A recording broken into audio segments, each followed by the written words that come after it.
We continue to work on growing our Opportunity Zone Fund to redevelop properties in Opportunity Zones. There's legislative changes being made to the Opportunity Zone law right now, and if they fall the way we want them to fall, it will allow us to do substantial more community redevelopment. I'm here today with Sam Landy, President and CEO of UMH Properties. Sam, thanks for joining us today. Thank you for having me. Is there an aspect of your latest earnings report that you feel underscores your goals or priorities at this time?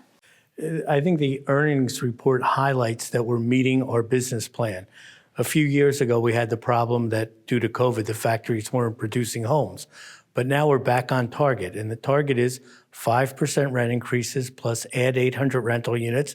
And then what will the sales do in our expansions and our Nuveen joint venture development? And the sales seem to be going very well. We highlighted that we hit $4 million in sales for April, and our next month backlog was about $4 million, both of which are strong increases from the year before.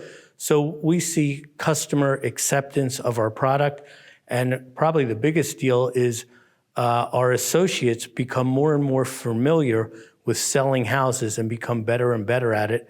So we have every reason to believe we can continue to improve our results. And can you point to an interesting transaction or development that will be impactful for UMH in 2025 and beyond? We continue to work on growing our Opportunity Zone Fund to redevelop properties in Opportunity Zones. There's legislative changes being made to the Opportunity Zone law right now, and if they fall the way we want them to fall, it will allow us to do substantial more community redevelopment. We also do our development through our joint venture, our new community development with Nuveen, and as those three projects become profitable, one of them just coming online this Sunday in Honeybrook, Pennsylvania. As those become profitable, instead of doing 3 new communities, we could potentially do 6 new communities. Additionally, we just did a refinance where we took properties that we've owned for over 10 years, and based on appraised value, we doubled the value of those properties over a 10-year period, and we're able to take significant funds out of those properties to reinvest. And there's no less expensive cost of capital than value added. If you created the value and now you take out that capital, it really, it just costs you the future interest rate. So that's a very good source of capital.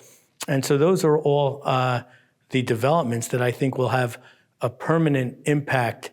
Our expansions, our new community development, our ability of our people to sell and rent houses, all those things will have a lasting contribution to earnings.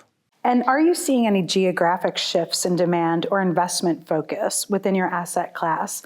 And what's driving those changes? Well, we started our Marcellus and Utica Shale strategy in 2011, and that really continues to build. People who haven't been to Cranberry, Pennsylvania, or Columbus, Ohio, have no idea how much Marcellus and Utica Shale is positively impacting demographic and economic growth there.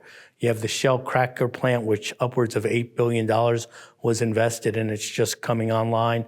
You have plants that convert natural gas into electricity.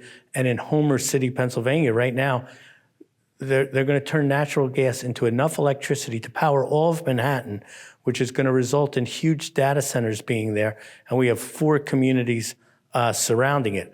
So our strategy of the Marcellus and Utica Shale going to the energy is really working. And that causes, rapidly increased property values, strong demographics to fill rental homes and increase home sales. Nashville, of course, worked out incredibly well for us. We're expanding in Memphis. We went to the Southeast recognizing that the ports in California are fully backed up. There's no land for them to grow. So therefore, shipping's going to come through the widening Panama Canal, which will make the Southeast of the country one of the fastest growing areas. So we made our acquisitions, Dothan, Alabama, Sumter, South Carolina, Albany, Georgia, and all of those places are doing incredibly well, and we seek to expand there. So our product, which is communities of resident-owned homes and rental homes at prices as low as $1,000 per month for a 1,000 square foot, 3-bedroom, 2-bath house on a 5,000 square foot lot. It just works if you're in a place. We could even be where demographics are not growing. In Western New York, the demographics don't appear to be that great, but in fact, people will move out of existing apartments to come into our communities for better housing so that our occupancy and revenue even grows there. So the product works and demographics help make it work even faster.